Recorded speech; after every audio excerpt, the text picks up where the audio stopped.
rumah kayak yang di Singapura, berarti Anda menghafalkan bentuknya, pernak-perniknya. Bila perlu Anda menghafalkan nomor arsiteknya siapa.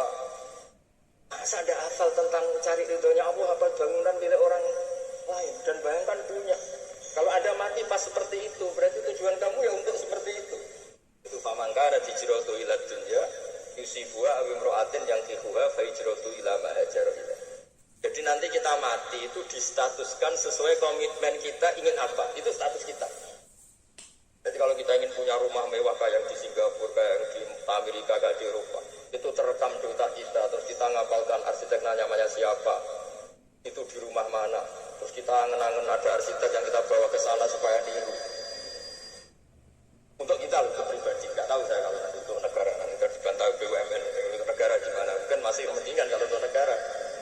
Kalau untuk pribadi, enggak cerita akhirnya kiai dulu tuh bikin gerakan hafal Quran sama orang-orang sepuh yang jelas secara lahir nggak akan. Tapi butuhnya adalah ini sudah punya perjalanan menuju ini yang nanti menjadi status. Jadi misalnya Pak Imam ini PJ Rembang beberapa kali ngaji misalnya, satunya ini ngaji sama Gus Baha, ini ngaji sama siapa. Ditulis, dan itu statusnya karena keinginannya memahami itu. Ya dunia sambil lewat saja. Tapi kalau kebalikannya, urusan dunia detail, arsiteknya siapa, bangunan gini habis berapa, kalau kurus rupiah berapa, untuk pribadi, itu detail. Pas urusan ngaji sekenanya, kadang sampai punya guru harian sesat apa nggak tahu karena pas urusan akhirat sekenanya, akhirnya sedapatnya. Ternyata ada guru, ada kiai tapi dukun.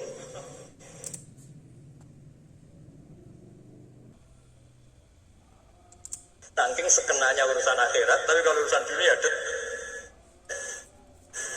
Makanya banyak orang ditipu oknum ya. Oknum yang sebenarnya agak kiai tapi ngaku kiai, sebenarnya dukun. Itu saya kadang ya senang.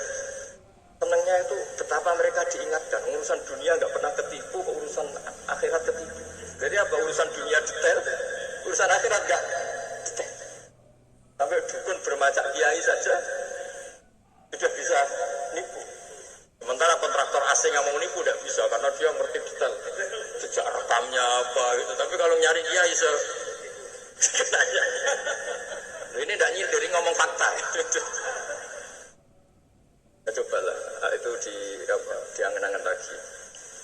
Terus ini yang terakhir, ini khusus pada teman-teman saudara-saudara kita yang nangani khatamannya Gusme. Kita tadi ngasih naskah ke Pak Aryo supaya sampai ke beliau-beliau. Saya yakin beliau-beliau sudah punya, tapi supaya ini tambah mantap bahwa kita saling menguatkan. Ini saya baca ya.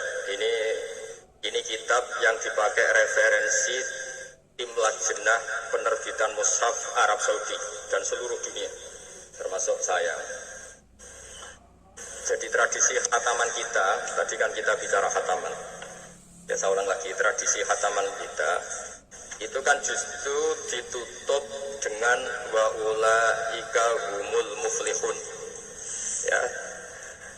Jadi tidak minal jinnati wan nas, tapi diakhiri wa ulaika humul muflihun.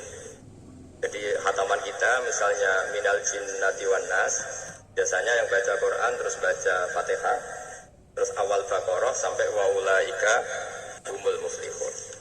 Nah tujuannya adalah supaya kalau khatam itu memulai lagi. Ya kalau langsung an-nas minal jinnati wan nas berarti dia bangga dengan berakhirnya baca Quran. Pertanyaannya, dengan Anda ketemu Allah, seneng ya jagungan mau gue aku sebar. Betapa buruknya kita jadi hamba. Nah kita dulu ketika ngaji, nah baru hore ngaji ini sebar. Berarti aku guru itu problem. Makanya bangsa Indonesia itu ya agak lambat pinter, karena sekolah juga ada agak problem. Pas masuk merengut, waduh sekolah. Pas bubar sekolah, waduh sekolah. Jangan-jangan kita sholat juga gitu, ono adzan, waduh adzan. Jadi ini belum matam wakuroto ini sholat. Padahal ciri orang baik itu menikmati sholat itu. Ciri utama suka ilmu ya nikmati pelajaran, enggak ini pelajaran bareng guru. Waduh, udah gitu matematika lagi. Waduh. Nah, kita baca Quran harusnya asik. Karena di situ munajat sama Allah. Ketika selesai harusnya nyesal. Waduh, baru asik sama Allah kok sudah selesai. Dan Allah punya alasan untuk menyalahkan kita. Karena kita misalnya baru seneng-senengnya pacaran misalnya. Kan tidak mau akhir. Kenapa pas seneng Allah seneng berakhir? Nanti kalau kamu ditanyakan gitu tidak bisa jawab. Nah, pakai analogi itu makanya jangan pernah merasa akhir kalau baca Quran. Minal jinnati wan nas, terus baca Fatihah, terus memulai lagi. Wa ulaika humul muflihun. Sebagai bukti ya Allah, ini khataman sementara. Tapi saya akan berlanjut lagi, terus dimulai betul. Jika ijazah kiai-kiai kuno kalau orang haji atau umroh itu supaya kuat haji lagi, kalau ijazah kiai kuno itu sederhana. Disuruh ngomong gini, Bah, Ka'bah, ini saya mau pulang, milih rumah. Nanti kesini lagi, kayak gitu. Sudah Pak. Jangan setelah selesai ibadah haji semeneng karena mau pulang. Berarti ibadah dianggap problem, rumah dianggap segala-galanya. Jadi itu ada filosofinya. Nah, ternyata tradisi seperti itu mudawwan. Mudawwan itu dibukukan. Ya saya baca ini di kitab Ghoisun Naf'i, karangan Imam Waliwah As-Sofakusi. Saya baca saja. Nanti yang ngerti bahasa Arab biar diartikan sendiri, yang nggak ngerti nanti saya bantu. Takmilun. Ini khusus para hafid tadi yang ikut khataman, mohon didengarkan. Takmilun. Fi masaila tata'allaku bil khatmi. Al-ula sabatan nasu anil maki minirwatil bazi wa kumpul wa ghairihima annaman qara'a wa khotama ila akhirin nas qara'a al-fatihata ilal muflihun min awalil baqarah wa sa'al amalu bihadha fi sa'iri biladil muslimin. Jadi mulai dulu kalau orang khataman itu ya An-Nas, Fatihah, terus wa ulaika humul muflihun. Dan cara seperti itu wasa al-amalu bihadha fi sa'iri biladil muslimin. Semua negara dunia ya sama seperti itu. Hanya tradisi yang dilakukan bapak saya sampai semua guru-guru kita, guru Quran, termasuk yang di Jantiko dulu, sama si dulu namanya Jantiko, lama-lama mantap ya. Itu sudah benar itu. Jadi mungkin teman-teman sudah melakukan tapi nggak tahu filosofinya. Ini saya bantu, filosofinya adalah supaya kita tidak merasa mengakhiri baca Quran, tapi sekaligus memulai. Kalau nak kue niat ngakhiri tenan itu seakan-akan kan baca Quran itu problem. Terus ketika berakhir kita senang. Soalnya juga gitu Pak Imam. Yang menjadikan umatnya Rasulullah SAW dijamin surga itu diantaranya cara sholat begini Pak Arya. Saya hafal hadisnya. Absyiru ya ma'sarul muslimin. Ini kata Rasulullah. Hari ini Jibril muncul dan memberi satu pengumuman yang sangat menggembirakan. Apa itu? Umatku berstatus, ya ini kata malaikat Jibril. Umatku berstatus mereka itu fa'alu faridotan wantazoru ukhra. Melakukan satu fardu selesai atau addu faridotan wantazoru ukhra. Jadi misalnya tadi saya sholat subuh, status saya ditulis oleh malaikat Jibril, Bak tadi sholat subuh. Dan ketika saya ditanya, Bak kok ijek urip sampai jam 10, jam 11, ngenteni habis sholat zuhur. Ketika sholat zuhur selesai, orientasi saya ngenteni sholat asar. Begitu seterusnya. Hingga statusnya umatnya Nabi adalah addu faridotan wantazoru ukhra. Komitmennya adalah melakukan satu fardu dan menunggu yang lain. Berarti kita dihimpit di dua kebaikan. Kebaikan sudah kita lakukan dan kebaikan yang lain kita sekarang ngasih anak yatim. Di hati kita juga ingin mengasih lagi. Kasih orang miskin juga gitu. Begitu juga kebaikan-kebaikan yang lain. Sehingga kita dihimpit di dua apa? Kebaikan. Kebaikan yang kita lakukan dan kebaikan yang kita angankan ya, atau kita cita-cita. Ya sudah begitu. Jika dengan cara seperti itu orang Islam itu nyaman. Bayangkan kalau kita berstatus punya rumah dan punya rumah lagi, ingin punya mobil lagi, berarti satu sih minat dunia wa ilat dunia, minat dunia ilat.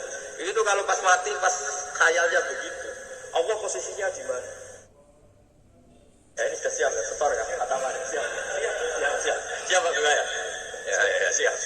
Sampai berapa juz rencananya?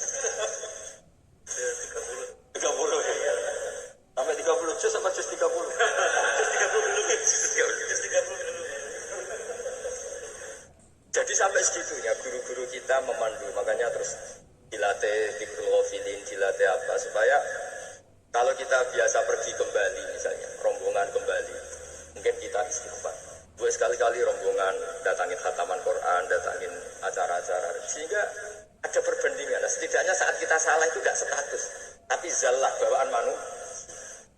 Tapi status kita adalah faman kana hijratuhu ila Allahi wa rasulih fa hijratuhu ila Allahi wa rasulih. Nah, kemudian kenapa itu menjadi perilaku masif di seluruh dunia? Kalau khataman justru ditutup oleh awal Baqarah. Kan agak aneh khataman kok ditutup dengan permukaan atau permulaan. Ya. Itu terus beliau ini di beberapa kitab diterangkan anna rajulan qala ya Rasulullah ayyul a'mali afdal. Amal terbaik itu apa ya Rasulullah? Qal alaika bil halil murtahil. Terus wa ma halul murtahil? Qal sahibul Qur'ani kullama khalla irtahala. Amal terbaik itu adalah amal setelah selesai ingin melakukan lagi. Apa itu? Orang yang menghafalkan Quran atau membaca Quran atau khataman Quran setelah selesai langsung dimulai lagi. Ini di sini diartikan kullama faragha min khutmatin syara'a fi ukhra. Jadi satu khataman selesai kemudian lanjut lagi. Ya kan kalau kita misalnya orang kaya ke Singapura wisata kan langsung mungkin sudah punya brosur lagi, mungkin mau ke New Zealand atau kenapa pas urusan khataman enggak itu? Buat jadi manusia itu yang benar gitu. Ya kira-kira gitu.